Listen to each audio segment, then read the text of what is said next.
Bonjour, chers amis du potager à distance et j'espère que vous allez bien. Moi, c'est Josiane pour tous les nouveaux. Merci de regarder jusqu'à la fin si ça vous intéresse de savoir comment est-ce que je fais pour germer mes patates douces. Les patates douces, je ris parce que il m'a fallu plusieurs années pour arriver au résultat que je vais te montrer d'ici quelques minutes. Plusieurs années parce que la toute première année, je regardais sur YouTube, comme toi actuellement tu es en train de regarder cette vidéo aussi. Et justement, il y a plusieurs personnes qui demandaient de prendre la patate douce, de faire des piquets et de mettre ça dans de l'eau et de laisser ça au niveau du radiateur ou bref, d'une source de chaleur et ça allait germer. Bon, j'ai fait ça. J'avais fait ça heureusement avec plusieurs patates. Il y en a qui ont pourri, il y en a qui se sont développées, mais je pense que la chaleur n'était pas suffisante pour que ça puisse faire de belles lianes. Donc je n'avais forcément rien récolté, du moins je n'avais rien eu cette année-là. Et l'année d'après, j'ai voulu tenter l'expérience avec le terreau, mettre plutôt les patates douces découpées dans le terreau. Et la même histoire, j'en avais qui ont pourri, bref. Je n'ai toujours rien eu. Et il m'a fallu vraiment beaucoup de temps pour que j'arrive à ce résultat que je vais te montrer ici. Déjà, pour le choix des patates douces, tu fais vraiment comme tu veux, c'est à ta convenance. Mais moi, j'ai ici deux qualités. Je t'explique pourquoi. Déjà, ça, c'est la patate douce, je crois c'est orange à l'intérieur. Si je ne me trompe pas, elle est orange. Et c'est la patate douce qui vient de chez Lidl, de Aldi, de Deleuze, Colruyt, bref, des magasins quoi. Ou bien si tu veux du magasin bio, les magasins bio que j'ai ne vendent pas ça. Et ça, c'est, comment je vais dire, c'est très sucré. Ce sont des patates douces que moi j'appelle des patates douces européennes. Je ne sais pas pourquoi j'appelle ça comme ça. Du moins, pour moi, c'est pour faire la différence entre celle-ci et celle que je vais te présenter. Et justement, j'appelle celle-ci patate douce africaine. Je ne sais pas si ça vient de l'Afrique ou pas. Du moins, c'est en Afrique que moi, je mangeais ces patates douces. Et il y a une grande différence entre les deux. Parce que celle-ci, lorsque tu la cuisines, elle est très molle. Elle ne tient pas, selon moi. Elle n'est pas farineuse. Voilà, elle n'est pas du tout farineuse. C'est très bon pour les frites. Mais ceux qui ont déjà mangé les patates douces en Afrique savent qu'il y a une différence énorme entre les deux. Donc, celle-ci que je préfère, parce que déjà, j'ai grandi en mangeant celle-ci, ce sont des patates douces qui sont beaucoup plus fermes. Lorsque tu cuisines, c'est un peu comme une patate, tout simplement, ou bien pomme de terre, voilà. C'est comme une pomme de terre ferme. Elle est aussi farineuse, elle est moins sucrée que l'autre, mais tout autant bon, tout simplement. Je préfère ceci, mais ceci, c'est aussi très bon. Et j'ai remarqué que les enfants préfèrent ça par rapport à ça, parce que ça, c'est beaucoup plus sucré. Donc qu'est-ce que j'ai fait? Du moins, lorsque tu veux planter ça, j'ai déjà fait, je vais te montrer ça tout à l'heure justement. Pour tous ceux qui vivent en Belgique, ça, je les ai achetés à Clémenceau. Et j'en avais pris quelques-uns. Et là, actuellement, j'ai même ceux-ci qui sont déjà en train de se gâter. Je ne peux plus les faire germer.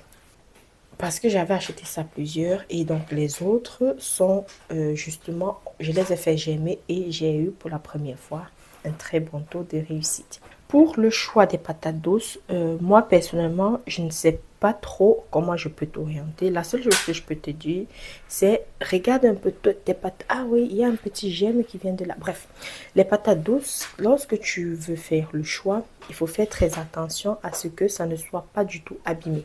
Ça, par exemple, un style comme celui-ci, c'est pas nécessaire de le prendre parce que ce style-ci, c'est déjà c'est mou.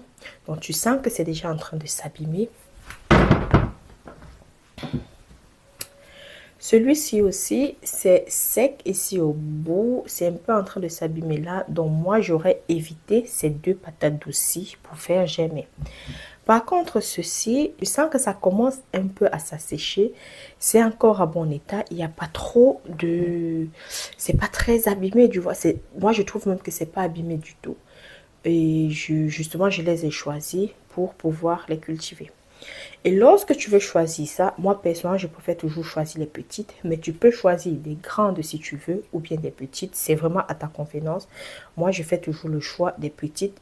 Et justement, je vais t'incruster quelque part la vidéo dans laquelle je faisais le choix au magasin.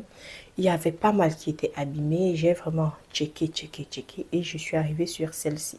Je pense aussi que d'habitude, je choisis les petites parce que les grosses, j'ai l'impression de perdre en fait ma patate douce. Donc, lorsque tu choisis une grosse patate douce, tu vas prendre la grosse et tu vas la mettre en terre, ça va te donner des lianes.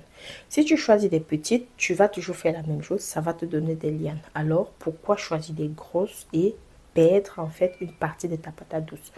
D'où je préfère toujours me rabattre sur les petites. Pour pouvoir les planter, j'ai déjà préparé en fait le matériel qui est ici et ce sont des bacs. Déjà chez moi c'est pas percé, j'ai pas fait de trou en bas et je te conseille, surtout si tu es nouveau et que tu as du mal avec les patates douces, je te conseille vivement de faire des trous pour pouvoir laisser je vais y arriver, pour pouvoir laisser s'échapper le surplus d'eau. Je ne fais pas des trous dans l'optique de maximiser en fait la chaleur et l'humidité à l'intérieur de ce bac-ci. Donc, je fais très attention parce que je t'ai dit, j'ai déjà foiré plusieurs fois les patates douces, donc j'ai déjà, on va dire, une expérience. Tu vois, donc je fais très attention à cela et je ne fais pas des trous tout simplement en bas. Et aussi je ne fais pas des trous parce que ce bac, comme tu vois, avec son couvercle, du moins cette mini serre, je vais la déposer directement sur mon radiateur tel que tu vois là et je vais laisser ça comme ça. Par contre, les années antérieures, je mettais la patate douce dans des barquettes que je déposais dans ces bacs-ci. C'était la galère parce que parfois il faut trouver les barquettes qui vont entrer dans ces... Bref, c'était la galère. Et j'ai regardé sur certaines chaînes YouTube, j'ai vu qu'ils faisaient très bien. Ils faisaient comme ça et je me suis lancée dans cette année et ça a réussi. Donc là maintenant, pour pouvoir planter ces patates douces là, je fais le choix de couper tout simplement en deux. J'essaye parce que parfois je n'y arrive pas toujours. Donc je vais m'arranger à couper tout simplement sur la longueur. Tout simplement, je vais essayer de faire ça comme ça. Je coupe ça sur la longueur et c'est tout. Donc tu vois, je dois garder la peau parce que sur cette peau là il y a des yeux un peu de partout et ce sont ces yeux là qui vont permettre aux gemmes de pouvoir de sortir.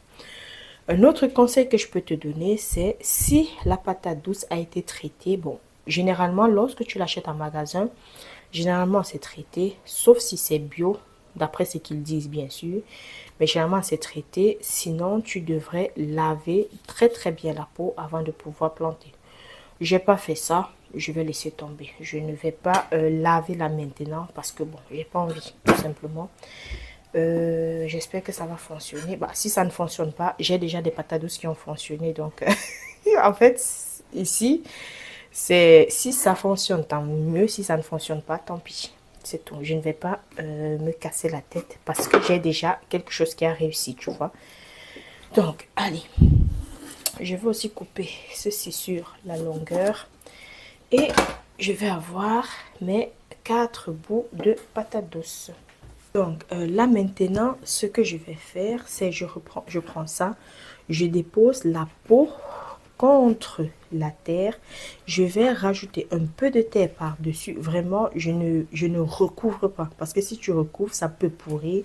Je ne recouvre pas entièrement. Je laisse tout simplement un peu de chair qui remonte. Je vais faire ça comme ça. Il me semblait avoir acheté 3, mais je me retrouve seulement avec 2. Je ne sais pas si dans cette maison, j'ai eu... Bref, peut-être j'ai laissé ça dans la voiture. Ah oui, c'est vrai. Peut-être j'irai dans la voiture chercher ça tout à l'heure. Comme ça, il y a encore de la place. Je pourrais insérer la dernière patate douce. Bon, s'il n'y a pas, il n'y a pas. Hein. Je vais pas faire la magie. Donc, tu vois, là, il y a encore de la place là. J'irai chercher le dernier en espérant trouver ça. J'espère que j'ai pas oublié ça dans le caddie du supermarché. Donc, je vais faire ça comme ça et je vais arroser en faisant très attention. Parce que comme je t'ai dit, j'ai pas de trou en bas, en dessous de ma mini-serre. Et je vais mettre juste l'eau pour que ça puisse maintenir une certaine humidité. Limite, je vais prendre le pulvérisateur et je vais mettre de l'eau avec ce pulvérisateur là. Je vais éviter de mettre de grandes quantités, sinon c'est mort quoi. Sinon c'est foutu. Donc, lorsque tu auras mis l'eau et le terreau, je ne t'ai rien dit par rapport à ça. Tu prends le terreau que tu veux, sincèrement. Le terreau à semi, non du tout. Parce que là, le terreau à semi coûte cher. Moi, j'ai pris un terreau de très mauvaise qualité, mais c'est parce que c'est ce que j'ai chez moi. Sinon, j'allais prendre un meilleur terreau. Par contre, j'ai rajouté un peu de compost pour que ça puisse faire l'affaire. Donc, je vais recouvrir avec ma mini-serre. Cette mini-serre a des ouvertures jusque-là. J'aime, oui, ces mini-serres-ci parce que je trouve que c'est très résistant, c'est pas cassant. Ça fait, je crois, 3 ans. Oui, je crois 3 ans que je les ai et je les aime bien, mais c'est dommage qu'ils aient fait aussi petits parce que ils auraient pu faire un peu plus grand. Ce sont des mini-serres qui viennent de chez Action. Donc, je vais fermer ça comme ça. Et tu vois ici, j'ai encore des ouvertures. Et pour limiter la perte de chaleur avec ces ouvertures-ci, je vais mettre du scotch. Attends, je te fais voir. Bon, comme je n'ai pas encore arrosé, je ne vais pas me permettre de scotcher ça. Mais sinon, je vais prendre ce scotch-ci et je vais passer ça tout autour, tu vois. Et je vais laisser seulement l'ouverture ici en haut et je vais laisser ça ouvert et non fermé. Parce que si tu fais, tu auras de la condensation et tu vas avoir rapidement une pourriture. Par contre, si tu ouvres, en fait, tu es en train d'aérer et tu vas avoir une meilleure circulation de l'air. Tu vas mettre toutes les chances de ton côté pour que ces patates aussi puissent germer. Donc, je vais scotcher avec ça. Un peu comme cette bouteille-ci que je vais ouvrir tout à l'heure. Enfin, non, je ne vais pas l'ouvrir, mais je vais t'expliquer pourquoi.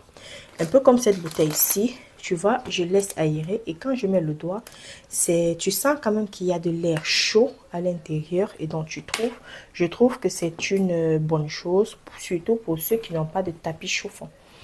Parce que moi, j'ai décidé de ne pas acheter de tapis chauffant cette année-ci et peut-être même dans les années suivantes, je n'achèterai pas de tapis chauffant parce que j'ai peur de cet outil-là. J'ai très peur de cet outil. Je voulais acheter ça sur Amazon. C'est le seul site où je voyais que c'était à un bon prix, à un prix abordable pour moi. Et quand je regardais les commentaires, il y a plusieurs personnes qui ont fait des photos parce que ces tapis chauffants avaient pris feu dans leur maison. Donc, ça signifie que s'ils n'étaient pas présents, leur maison aurait pu prendre feu à cause de ce tapis chauffant-là.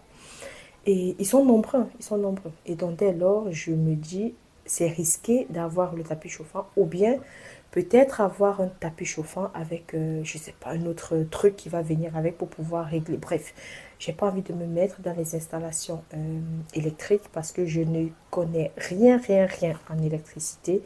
Donc, je dis chapeau à ces personnes-là qui essayent de construire des serres dans lesquelles elles vont faire passer le courant pour pouvoir mettre des lumières et machin truc pour pouvoir éclairer leurs semis. Sincèrement, je vous dis chapeau parce que moi, c'est impossible. L'électricité et moi, ça fait 10. Donc, je vais faire ça comme ça et je vais déposer ça sur le radiateur. Et sur le radiateur, le radiateur est allumé généralement à partir de 18h jusqu'autour de 21h. Jusqu'autour de 21h, il est allumé. De lundi à vendredi, c'est comme ça que ça fonctionne parce que je travaille bien sûr.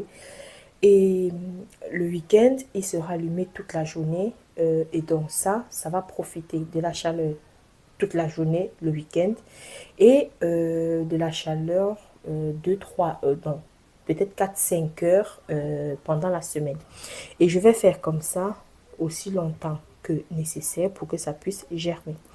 Je sais qu'il y a une autre technique qui consiste à mettre la patate douce à l'intérieur de l'eau, mais cette technique-là, je ne peux pas la faire parce que lorsque c'est dans l'eau, tu vois, je ne sais même pas comment je vais t'indiquer le truc, tu as la patate douce qui est trempée dans l'eau et dans mon cas, il fallait que je crée un milieu dans lequel cette patate douce-là serait un peu comme ces patates douces qui sont ici. Je ne sais pas si tu me comprends un peu. Parce que si je dois prendre la patate douce et la mettre seulement avec des cuits dans de l'eau, il y aura une variation énorme de température, ce qui va empêcher les patates douces de bien germer.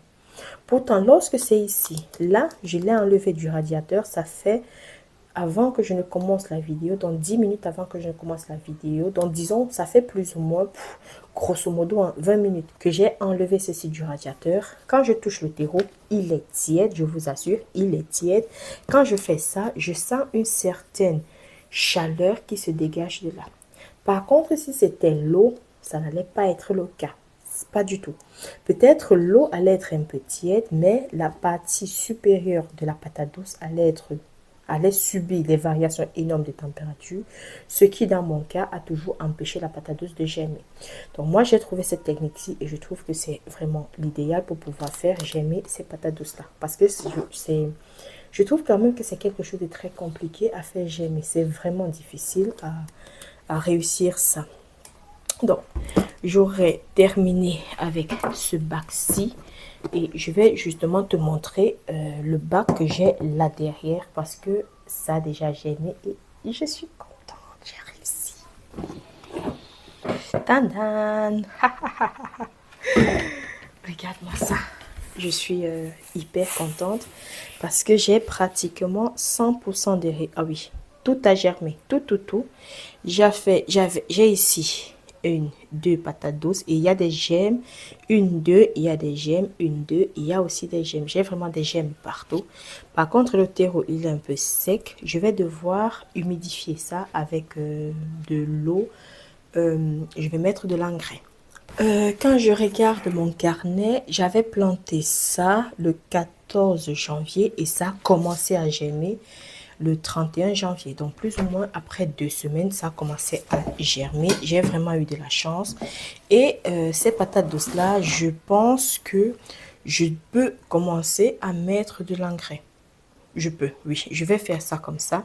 Soit je vais saupoudrer du compost par-dessus, soit je vais tout simplement diluer mon engrais liquide que j'ai à la maison. Je vais diluer et je vais arroser avec cet engrais liquide-là et je vais laisser ça se développer. Jusqu'ici, j'ai retiré le plastique qui était autour, le scotch qui était autour. Regarde un peu le couvercle. En fait, avant, j'avais de la condensation dans cette mini-cesse. Il y avait beaucoup de condensation parce que j'avais justement mis le scotch tout autour. Il y avait de la condensation, un peu comme ici, ce que tu vois là. Et le fait d'avoir retiré ce scotch-là m'a permis déjà, d'enlever cette condensation-là et de limiter la propagation des maladies. Parce que tu sais très bien, si tes plantes restent dans un milieu constamment humide, ça peut attraper des maladies. Donc, à peine j'ai enlevé le scotch que tu vois, le couvercle est déjà très sec. Donc, il n'y a plus de condensation qui se passe. Donc, ça, je vais tout simplement retirer. Je pense qu'il est déjà grand temps parce que les premières boutures, non, pas les boutures. Les premières tiges arrivent tout en haut, donc il est déjà grand temps que je puisse retirer ce couvercle-ci. Par contre, celui-ci, ça, je l'avais planté au même moment. Ici, quand je regarde à l'intérieur, je vois une qui a pourri. Je ne vais pas ouvrir pour pouvoir la retirer. Je vais la laisser faire sa vie. Elle va continuer de pourrir sans souci. Par contre, je vois l'autre qui est en train de germer justement. Et je ne sais pas si tu vas voir, j'ai des racines ici qui sont visibles. D'où l'intérêt d'utiliser le plastique transparent pour pouvoir observer ça. Parce que si je n'avais pas ce plastique transparent, j'aurais peut-être jeté en me disant que c'est mort. Et donc, le fait de voir les racines me permet de comprendre que je suis sur la bonne voie avec ça. Et lorsque j'ai envie d'arroser, vu que la patate, vu qu'ici c'est ouvert, je vais tout simplement prendre mon pulvérisateur parce que à ce moment-là, je ne vais plus mettre de grandes quantités d'eau. Je vais prendre mon pulvérisateur et je vais tout simplement pchiter à l'intérieur à l'intérieur de ma serre afin de pouvoir humidifier si c'est sec bien sûr. Donc, et là, ce qu'on a fait jusqu'ici, c'est juste la première étape pour faire germer des patates douces. Après, maintenant, je vais te montrer la vidéo dans laquelle je vais devoir découper des lianes pour pouvoir faire en fait des plantes qui seront destinées à la culture. Parce que les patates douces que tu vois là, ce n'est pas la patate douce qui ira en terre. J'ai déjà eu à mettre la patate douce même qui avait germé en terre. Je n'ai rien eu, mais bon, soit c'est parce que ça ne va rien donner, soit c'est parce que je n'avais pas, les conditions n'étaient pas réunies pour que ça puisse produire quelque chose. Donc, je n'avais rien eu. Donc, c'est plutôt les lianes qu'on va utiliser pour pouvoir faire les plants plus tard qui iront en terre au mois de mai. Si ça t'intéresse de savoir comment est-ce que je ferai ces plans-là, n'hésite donc pas à t'abonner afin de pouvoir, d'ici plusieurs semaines, parce que là, le chemin est encore très long, afin de pouvoir voir comment est-ce que je vais faire ça. Donc, je pense que je t'ai tout dit sur la culture de la patate douce. Il y a encore des étapes qui arrivent, bien sûr. Et pour l'instant, je pense avoir tout dit. Bon, s'il y a des choses qui manquent, n'hésite pas à me poser des questions dans la barre d'informations. Ou bien s'il y a des choses que j'ai oubliées, n'hésite pas aussi à mentionner pour que nous puissions tous en profiter. Et je te dis merci d'être resté jusqu'à la fin. On se prend dans une prochaine vidéo. Et sur ce, je te dis au revoir. Ciao, merci.